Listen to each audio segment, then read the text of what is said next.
You were created to stand out, to be exceptional, to be unique by design.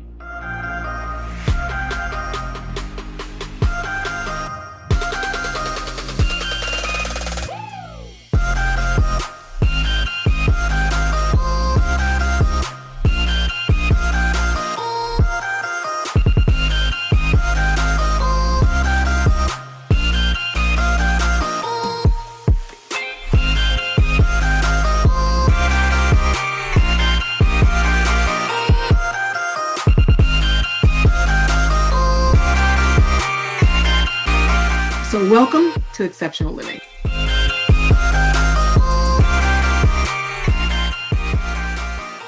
Well, hello and welcome to another exciting episode of Exceptional Living. I'm your host, April Ripley, and I'm so excited to be here with you today. I first want to start by thanking everyone who has liked, subscribed, and shared our YouTube channel. And I want to encourage you to spread the word. So thank you so much for your support. As you know, Exceptional Living is created with you in mind. It is to inform, to inspire, and to ignite the greatness that lies within you. And so we bring local and global thought leaders, experts, multi-hyphenate creatives, and certainly global change agents that provide tactical insights, share their story to inspire you to your greatness. Because we know that in a world where we're conditioned to fit in, that we, you, and I were designed to stand out, to be unique by design. And so today, our very special guest is certainly, nonetheless, Sonia Booker is a real estate developer, the CEO of 16th Street Equity Group. It's a company that's dedicated to reimagining affordable housing. With over 20 plus years of experience, Sonia has developed and managed over 200 million USD in single-family, condominium, multifamily, and commercial property. Her expertise includes construction, development, and building exit teams. She has been honored as a top 100 Black woman of influence by the Atlanta Business League. Over the last 8 years, Sonia has authored 3 books, including the Essence best-selling book, Real Estate and Wealth, Investing in the American Dream. She's a media personality and featured in such magazines as the Oprah Magazine, Black Enterprise, and the Atlanta Business Chronicle, just to name a few. She has shared her wealth building platform and strategies in real estate on news outlets such as ABC, Fox, and NBC. Sonia Booker Enterprises is headquartered in Atlanta, Georgia, and serves as the parent company for her real estate holdings and businesses. Exceptional Living, welcome to the show, Sonia Booker. Hi, Sonia. Hello, April. How are you? I'm great. We are so honored and excited to have you on the show today. And this resume, it definitely does not encapsulate all of what you've done and who you are. It's just a little snippet. So, Sonia, will you share a little bit more with our audience your journey? Yes. Whenever I hear my resume, I have to remember oh, that's 20 plus years, it's just I think when in the age of microwave generation, sometimes you have to remind yourself and others that was not overnight, and the interesting part is I think that what's always left out of my resume, which is why I'm glad you say share your journey, is because my journey encompasses so many people. It's the people that have been along the way, that have invested in me, that have believed in me, that have mentored me. Starting at home, with my grandfather and my family members, I was always encouraged to be like a free thinker. And I say a lot, that it was about being a problem solver and looking for ways to make things better. So even as a child, as a 11, 12-year old, when I would see things that were not right or things that I didn't agree with, I would complain about them, like we do so many times. And my grandfather in particular would say, don't complain about it, like be about it. Like do something. What are you going to do about it? And so you develop this, this kind of culture or way of thinking that says, I can't even complain about it. I can't even talk about it unless I have some kind of solution. And so um, in that, it has allowed me to be able to really, just kind of think through some of life challenges, some of like, how do I want to see the world? How do I make the world better? And so that's kind of how I've led my life and how I was raised. And so that's a big part of it. I love that you asked that question. How do I want to see the world? Um, and what you shared to me that was really salient was about the people, Yeah. how people are bridges Yeah. into our future, and the importance of relationship and beginning at the home, the Mhm. inspiration that you received from your grandfather, from the community. And that sounds familiar, Sonia. I have to tell you, it's like, okay, well, you fix it. Like you see the problem. So get your mind wrapped around, thinking about it. And it may seem like just something that they said, but as you just attested to, like it's what has guided you even to this day. When you see Yeah. something, what can I do about it? Yeah, I think that is, like you said, when you're growing up or when you're, it's only when you kind of reflect on your life that you're like, why am I this way? Why do I want to see the world in a, rosy, picture? And it's not about being naive to it. It's just about challenging the status quo sometime. And I think that sometimes it's easy to just think that that's just the way it's always been. That's the way it is. And so when I've approached things and very early on, buying real estate, investing in real estate, or even starting my first business, like, just that. My first business was a all state insurance agency. And when I went into it, well, okay, my first entrepreneur venture, I'll say that. So I had one job in life, and that was I was a buyer for J.C. Penney, and always wanted to be a buyer. I thought that that was like a really cool job because I love fashion. I always think that if I wasn't real estate developing, I would be in fashion. So I get to kind of combine those two loves. And I'm always like, one day I'm gonna, you're gonna see my line, which I have been working on. But anyway, sticking with that first part. So that love of fashion took me to being hired out of college by J.C. Penney, and then moving to Texas, to Dallas, and then completing my MBA there, which was a plan that they were, sponsoring that to happen. So I remember just being at the first job, and they would talk about all these problems, like, oh, logistically, or merchandising, or whatever the problem was, and then my mind would go into like, okay, how do I make this better? I'm here at this company, right? And I remember going to my powers to be one time, and I was like, I have the answer. I know what to do. I know, how to fix the solution, what the solution is. And I remember, just being this eager person and mapping out this strategy that fixes the issue that they were talking about for like months. And so do that. And then, I go, okay, well, what do they think about, my suggestion? And he's like, well, they're running it up the food chain. He didn't say that part, but it's like it has to, all these layers, Sonia, that it has to go through. And maybe, in a few months they'll, get back to us and see if we can implement that strategy. And like, but they're losing money now. Like, what do you mean? And it was just one of those things where I understood that that corporate America was not a place that I was a free thinker, that I could solve problems. And so I just, in that really kind of, that was my ceiling moment of like, wow, I can't really be me in this environment.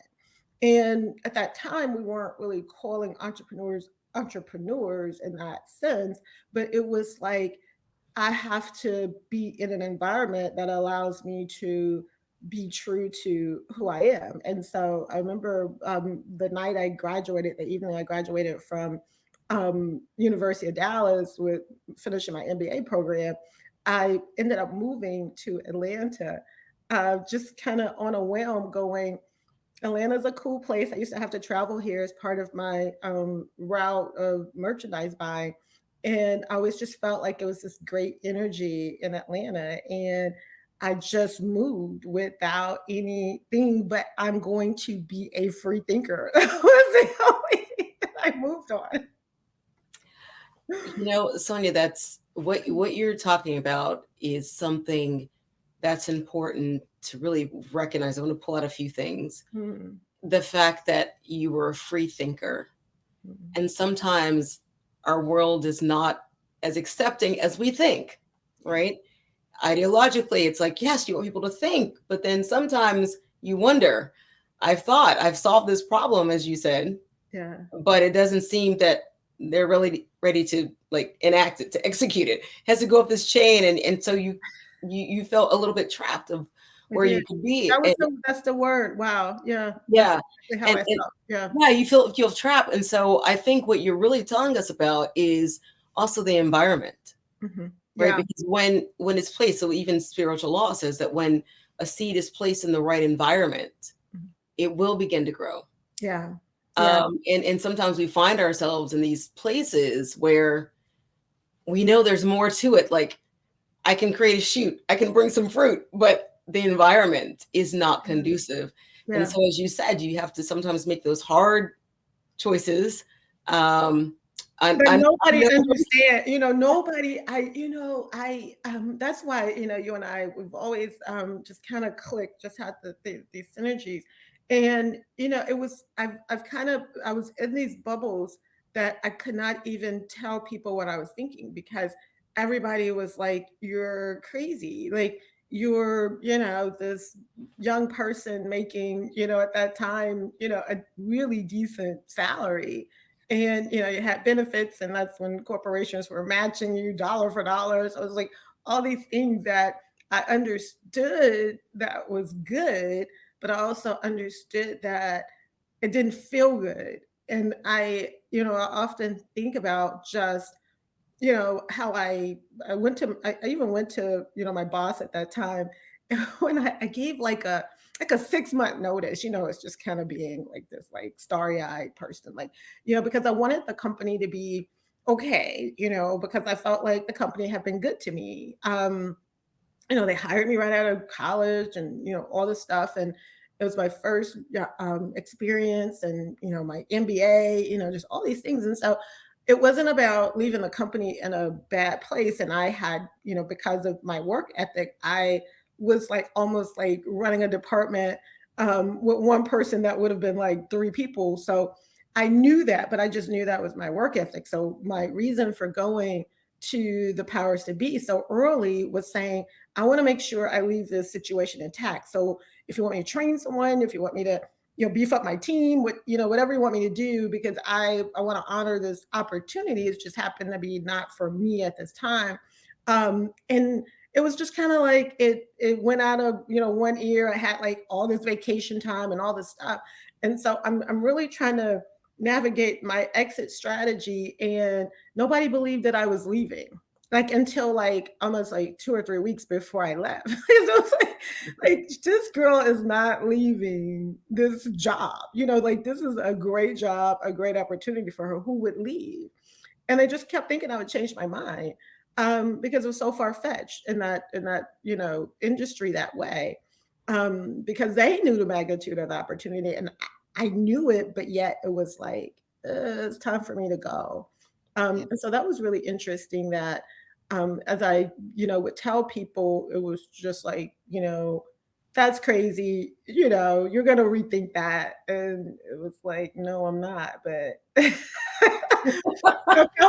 found myself, even, my real estate career, and all through my life, like making decisions that I could not tell people about, because it was so contrary to what people saw, or what they would do or think, that it was just like, you just got to keep it to yourself. You can't even share it, because people are going to try to talk you out of it. People don't see what you see.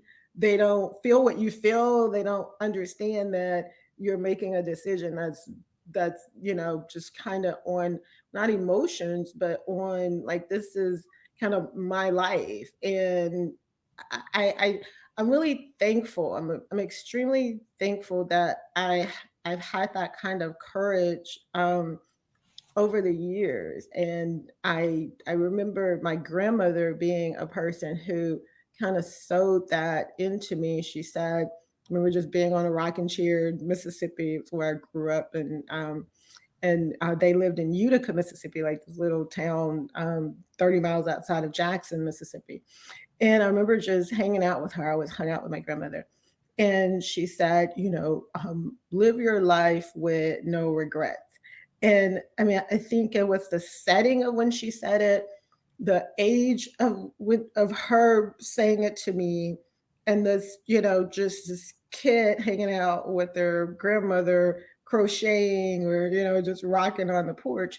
And she was like, always feel that you tried, and don't worry about what the outcome is, but that way you won't have regrets. And that would kind of resonate with me as a adult, as a young adult, like, oh, am I going to regret that I didn't do this? Am I going to Mm, regret that mm, decision? So that was kind of that little guiding light for me. absolutely. So, Sonia, so the question, if people ask, well, I live in a small town. I come from very humble beginnings.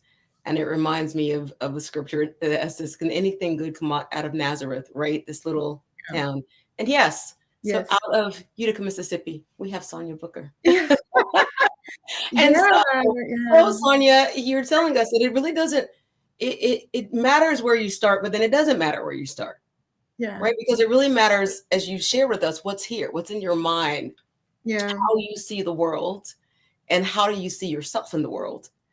And Yeah. your grandmother saying, live your life with no regrets, right? So we always will make or miss 100% of the shots we don't take, Right. right? Yeah. We'll miss them all because we don't just take them. Like, what's the worst that can happen? What's the worst that can What's the worst happen? that can happen? And I find myself, I have a 14-year-old, and I find myself doing that with him. But what I think is so interesting about all of this is that you have these parents or grandparents and people who their wisdom, and they just kind of pour into you. And I think that we can't lose that. And sometimes what happens is people feel like they're not where they should be.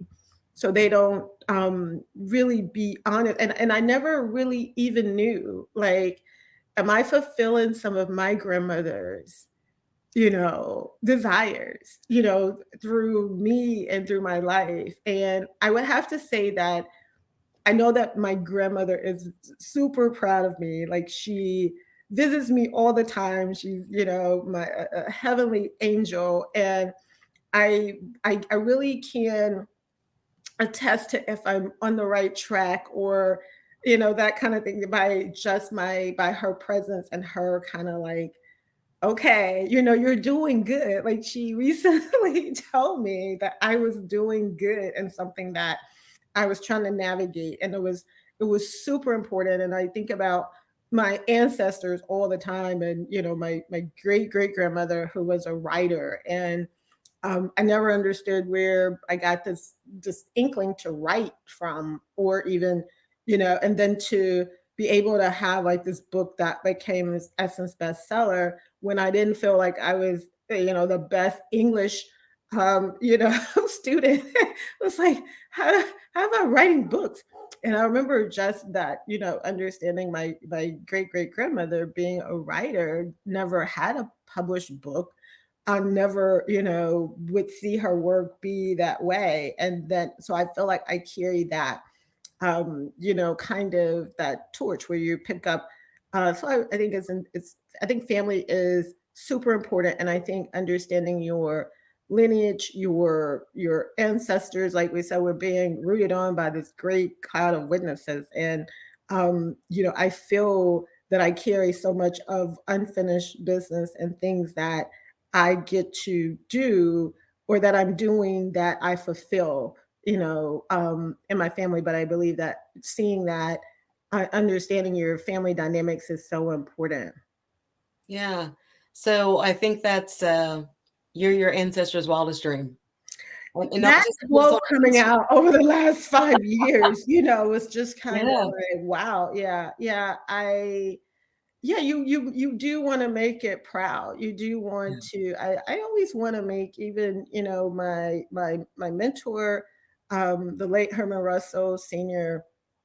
I went from my grandfather who passed away like maybe 3 years before I met, Herman Russell, and I was always just so proud that my grandfather got to see me as a real estate person because that's what he always saw me as.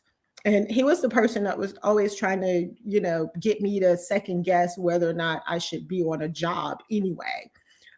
Because he just saw like that I had this kind of that I saw the world different and I saw the world with no ceiling. And so he would always say, to me on my job, haven't you had enough experience? Haven't you got enough experience on your job? Like I'm like, what do you mean? Like, this is my job, this is what pays me. But he was just like, no, that's not what you're supposed to do. And he saw me as an entrepreneur because he knew that the way that I thought, in which he fostered and he gave room for that she's not gonna she's not gonna do well. And so when it came to pass, it was like it's like he knew, and so I was glad that he saw me as an entrepreneur before he passed away because I did everything that I'm like my grandfather's, my grandfather had a burial policy route. And I had an insurance agency. And then my grandfather was in real estate, construction company, developed, built houses, that kind of thing, collected rental, income. And so all those things that I did with him, like I ended up doing Wow. as his granddaughter, it's like it's but then I have all my grandmother traits. If I like to cook, I like to use my hands. I like to sew. I learned, all the stuff from my grandmother, and then I learned all this merchant and doing business from my grandfather. So Wow. Wow. So Sonia, you have a great inheritance, but also legacy, right? nuggets, Inheritance yeah, is what you yeah, leave for someone, but legacy is what you leave in someone. And so certainly what your grandmother and grandfather left in you and your yeah, grandmother still leaving in you is what is still you're building upon and enriching, it's evolving. And now you're also reaching back, right? So we reach back, we hold on to the good as foundation, but we also reach forward yeah, to those who are coming that look at us and say, how do we do this? That we have to mentor as well. yeah. And so I know that you also have an organization where you work with different women as you're Mhm. reaching forward, right? Yeah, You're reaching yeah. forward. Talk to us a little bit about why you decided to work with women and why is this important to you? That's such a great question because I've always been in these male environments and male worlds of insurance and real estate, like, and so I really talk about and just when you say legacy, I wrote a book a couple of years ago called Living Legacy, Purpose, Passion, Prosperity. And people always have this kind of daunting, feeling to talk about legacy. Like it feels like, legacies when I die. I don't want to talk about, legacy. And I'm like, legacy is what you live. Like every single day of your life, you're living your legacy. Like what you do today is should be what people are going to say you did, when you're gone. Like it all matters. And so I remember, thinking about that in terms of these kind of unusual fields that I was in, and always just being in male environments. And as I started, you know, I thought it was a very cruel joke that God played on me to say I needed to, nurture the women. And the real estate space was like, really, women? God, like, they're like two friends and, not the biggest hangout kind of girl. And so I thought that was really interesting that that would be my assignment. And I was very, very clear when he gave it to me to do. And I was me and my friend and my sister at one of my homes that I had renovated, and I would live in them, and we were just kind of sitting there. And I said, we should have this like breakfast and start and building kind of this women's community.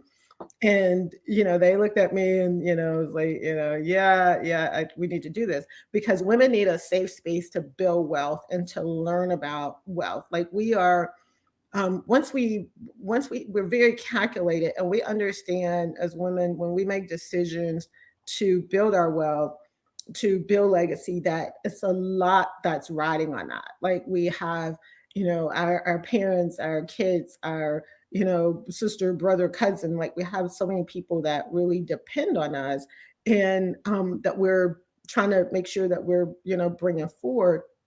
And so, in that, we need information that men don't need. And so, I understood that because my seats at the table were always full of men, and I understood how men act and how they make decisions and how they could, disagree or how they could have opposing opinions about something. But it was always like, what do we need to do to make this work? And you would have this big blowout, and then you'd be like, oh, wow, they're golfing, the next day, or they're, having drinks tonight. I thought they were mad at each other. And you understood that it was just about that they were able to focus on what the mission was. And so, as I kind of start about that dynamic with women, we lead and we're so emotional when we make decisions and when we do things. And so it's okay. But I understood as a woman that I had to say, hey, girl, you have about 5 minutes to feel that emotion. You have to feel the emotion because we're emotional beings. It's like that's who we are, but you have to feel it, and then you have to get back into the game. You have to get back into, making a decision, understanding the big picture. And so those are, things. And so I wanted to start this group. It's called My Inner Circle. And it's just, this amazing group of women that come together over a common goal, which is to build wealth, and just not build wealth for generations and generations. And and in that, I mean, a couple of years ago, we just did some math of just a few years of the organization, because we're always like cheering on the women and watching them do amazing things. And one year it was like we were able to calculate $10 million of wealth that have been generated from this group of buying businesses, of buying homes, investment properties, all these different things that the women started doing. And as these women started showing up and new women would come, it was like, it wasn't just Sonia that was doing things. It was like, wow, she's killing it. Like, and so everybody got to see themselves in a way that, like, she's just, this person who decided to go for it. And now these are the things that she's doing. These are the things that she's accomplishing. And it was just because she was able to be in an environment that really fostered and helped her learn in a safe space to know, like, this is the information you need, because once we have information, we are powerful, powerful, women. Yes, yes, yes, yes, yes.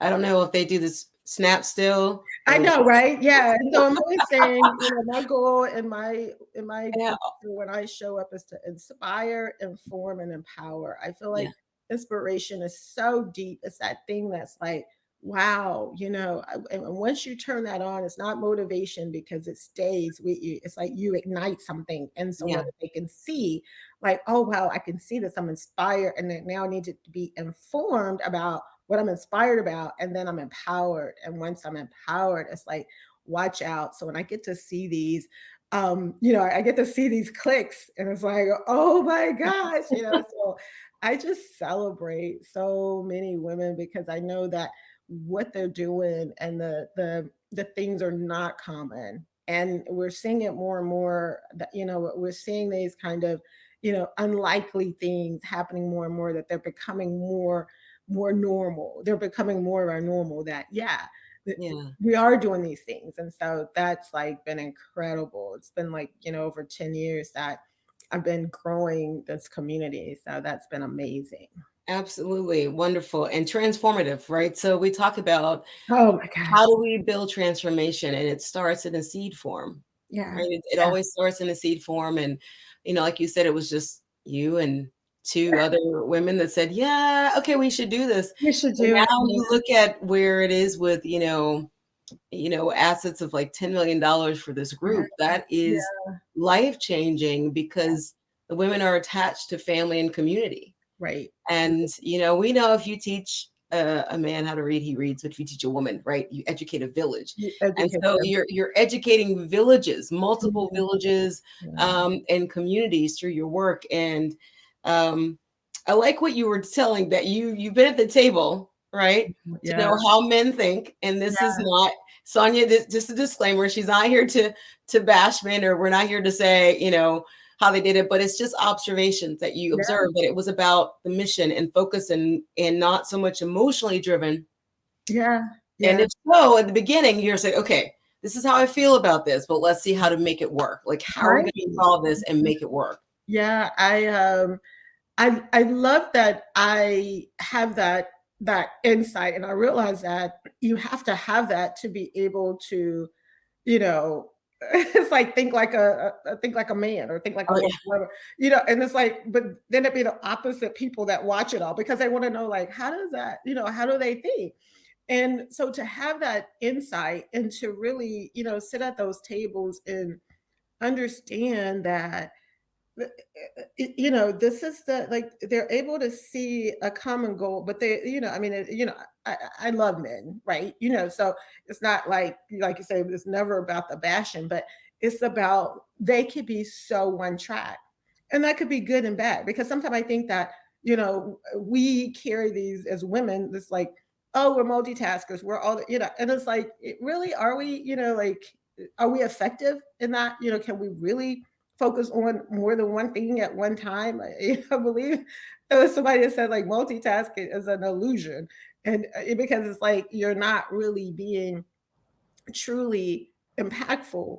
But it's an illusion that you think you are. And so I love that they really can. Men can really get so like one track. It's like, and sometimes that's good, because I meet so many women. It's like, I do this, I do that. I'm like, hey, hey, hey, I teach an entrepreneurship class for women. One of my first classes is, oh, introduce yourself. And it's like this 5 minute, and it's like 50 things.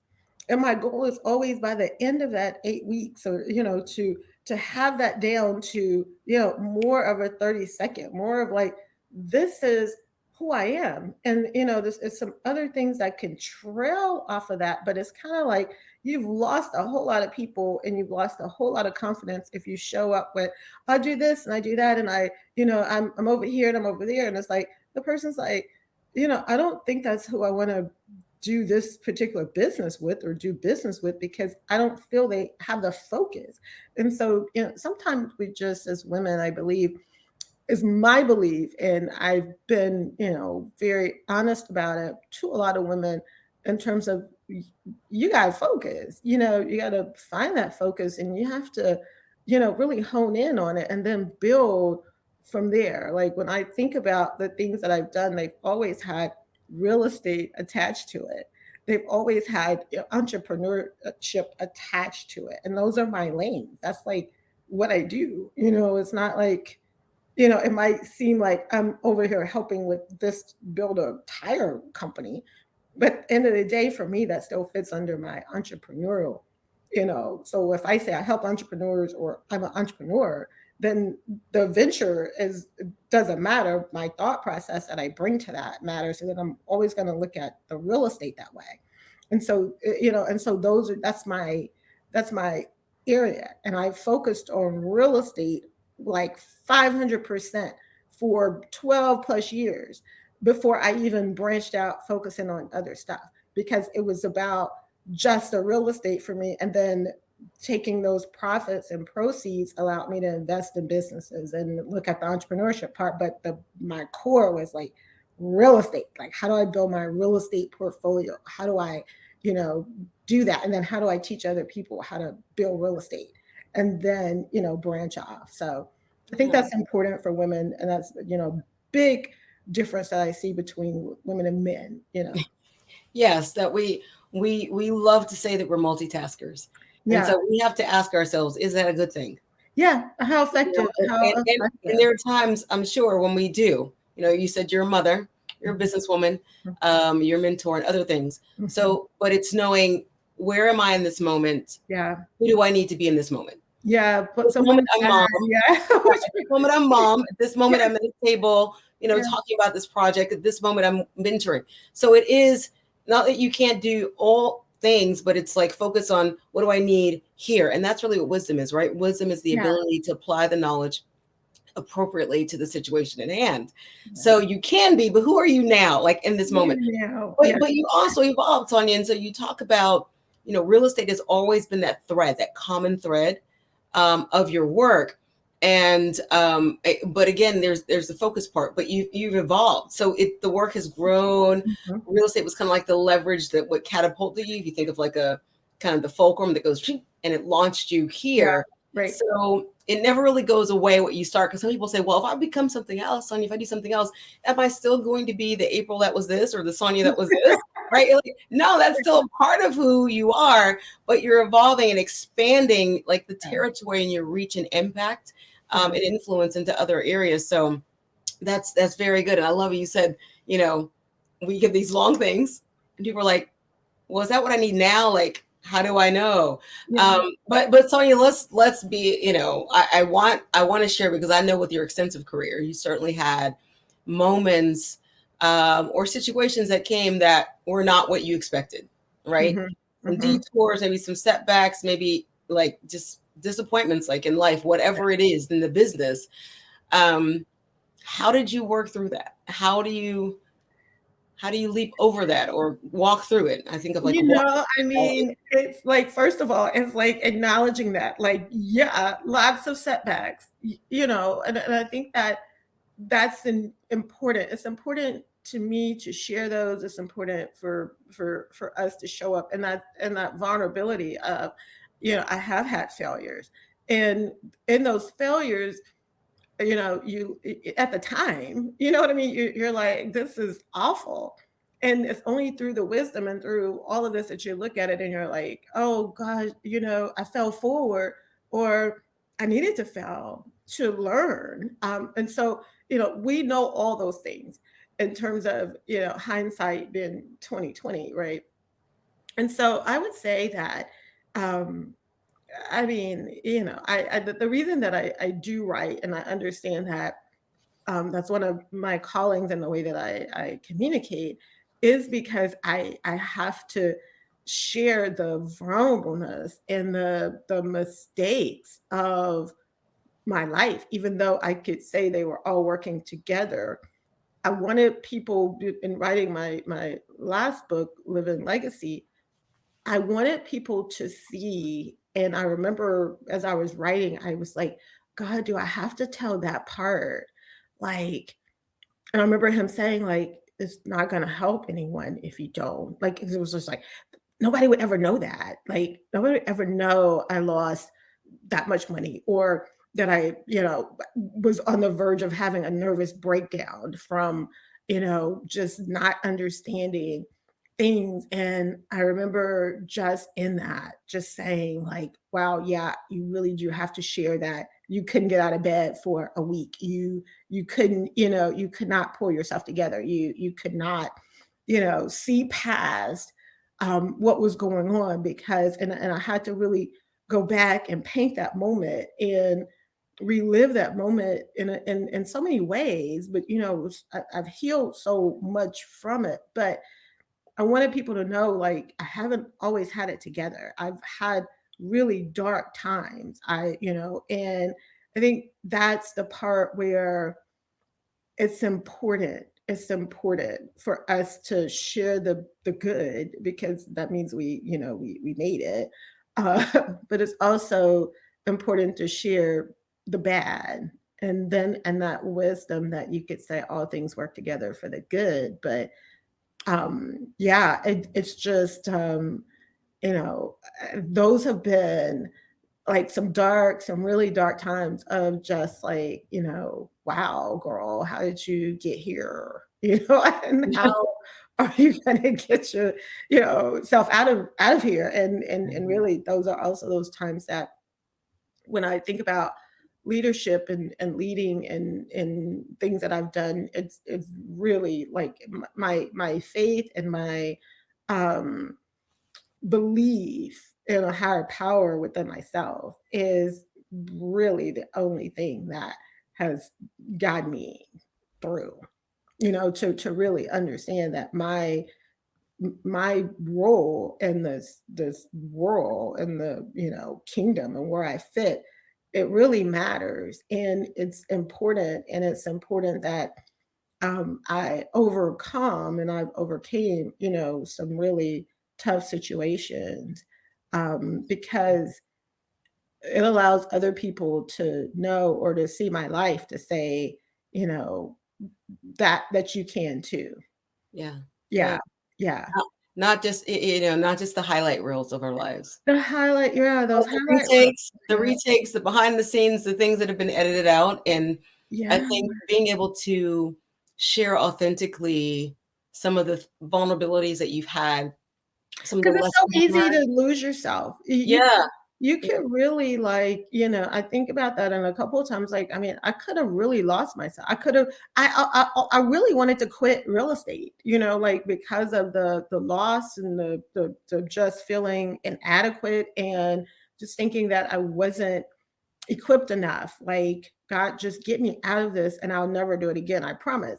And it was like, it was like, that wasn't really what that was for. It was just kind of Yeah. like, but as I learned, some things helped me rebuild strategies that I would have never done at the top, that I could have only rebuilt at the bottom, Mhm. to see it I that like that. way. I Yeah. like that. Yeah. To rebuild from the bottom. Yeah, That's like, "Oh, okay, and it if I wouldn't can have see up, happened. I can get up," kind of thing, so Yeah, and it wouldn't have happened had you not had that experience. yeah. So, it reminds me of like, the valleys, people talk, negative about them because they're at the lower part and nobody wants to be there. But the valleys is where people live. It's where food is. I mean, there's a lot of things in the valley that are important for us to ascend. And so from your experience, you recognize that and say, okay, I almost wanted to quit. I mean, there are times I'm like, you know what, working with people, you can have it. I'll just work by myself. And I can do this. What is it? I can do this by myself. Like I don't. But that's not. You know that that's Right. not purpose, right? That's not legacy building. Yeah. And so it teaches you humility and patience and perseverance and consistency and just being dedicated to what you believe is your purpose because it's a conviction, right? So conviction is something that's inner, it is firm, it is founding. It's not, it's not your opinion where it wavers, but it's something that's deep rooted. And so your conviction, Sonia, even in the times you wanted to quit, and I can hear you, I'm here, sis is here to say yes, Yeah. that it's that keeps us. We're like, no, it's got to be more. Like, God, you would not have shown us You this. would not have, You would yeah. not have given us this if you did not have intention, because we know that He does everything with intention. And that's my Um, word, yeah. this year, is like intention. Everything that I do, I'm very clear about what those things are for me to have in my hands, and what those things are that has, that I need to show up in the way that I serve. And I really think that the conviction and the intentionality, but the other thing is, I what I'm embarking on now and the things that I'm doing now, I'm doing them super scared. And I also feel like that's important to to say and to let people know sometimes that, it's like I am shaking in my boots, that I can transform or fix a age old problem that's been brewing. And as I think about the company that we're working on, or that I'm leading, which is the 16th Street Equity Group, It was named after the 16th Street Baptist Church in Birmingham, Alabama. It was around a project that I was doing there in Birmingham, and I remember visiting there and touring and seeing those four little girls and just even thinking about the story of them getting ready for Sunday school and this carefree little girls and just all of that.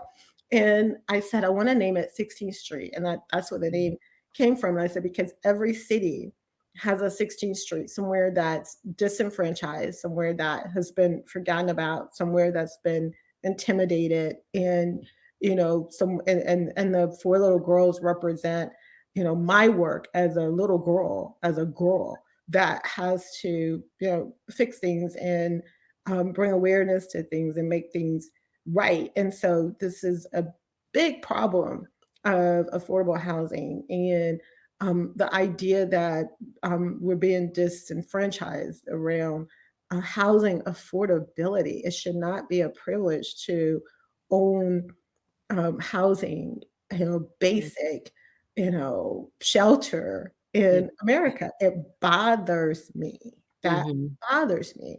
So to have solutions and to work with, municipalities and different cities in finding solutions for that, is like where my work is and, where a lot of my passion and purpose lie in this, moment in time of like seeing this problem get bigger and bigger. And so I'm always making sure that especially the women know like I might be standing up there, but I am like, what? Just really scared and shaking in my boots around, but feeling equipped, and I think that that's important to share too, 'cause sometimes, you And know I love that because I've heard you share, your story and your journey. And I remember when we were with Dr. Cindy Trim for Mhm. end of year Yeah, event, and that was something different, right? Because yeah. it was COVID was just kind of tapering off, and we're on the I stage, wasn't yeah, sure. yeah, I wasn't sure, and so it's it was different, but I was like, Sonia's in a space that is a unique space, Hmm. and but it's a space that needs our presence, and Yeah. so to hear that you have taken up, the banner to say, I'm going to be in this space. I'm going to live loud in this space. I'm Mhm. going to do it sometimes afraid in this space. I'm going to do it with successes. I'm going to do it with failures, not because that failure is who I am, but it's a part of the process of learning. But I'm committed to this process and I'm committed to this Yeah. space that I have been blessed and honored and entrusted to hold. Mm. Yeah. And again, building on your mentors, starting with your grandparents and going to Mr. Russell Sr. Yes, certainly his mark is throughout Atlanta and even in Alabama. Yeah. Uh, Sonia, I would ask you, what would the woman Sonia you are today say to the little girl Sonia in Utica, Mississippi? That's a good one, and it's so interesting that I would connect my work to 16th Street and to the four little girls, because as I started studying the four little girls and understanding, what that meant, it was so many things going on in that time, and this is like the 60th anniversary of that this year, last year, 2023. It was in 1963. And I remember as I started studying that, I saw myself in the little girls. I saw Mhm. like this, it was such a turning point of the civil rights movement when that happened. That said, we are not okay. Like, we're killing little girls now.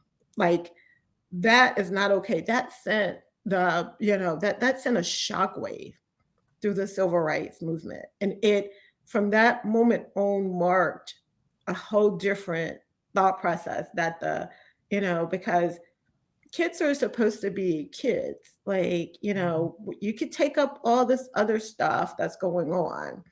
But when we're bombing and understanding who's in the basement and understanding the time and what would be going on, it was a very deliberate. And so as a little girl, as Sonia talking to the little girl and talking to the four little girls and the little girls that are represented in our society. It's for me to say it's not okay. It's not okay.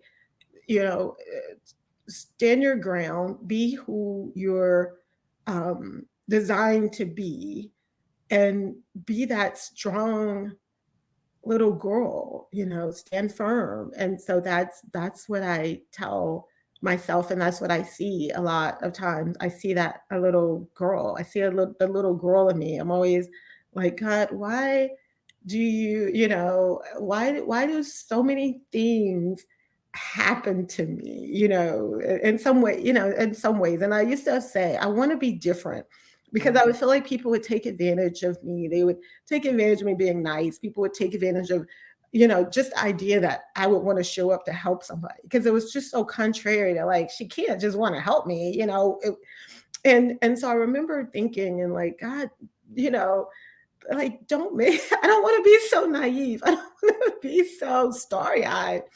And it's like, this protection of babies and fools, it's kind of like, and so I had to really make a decision that it wasn't about me, that I wasn't going to change, that I see that I have a childlike faith that allows me to be able to see that things could be better and really believe that. And I feel like that little girl is what guides so much of my life. And so it's just very interesting how you connect with your younger self, or the little girls, or how I've tied my work to four little girls that represent, the 40,000, the 4 million, the girls of the world. Of the world. Yeah. Yeah. It's that little girl is still in us. That Yeah. positive, that Yeah. curious, that, I can do this. I won't have regrets, climbing trees and the like. Yeah. And so I think, Sonia, what you're doing is just awe-inspiring.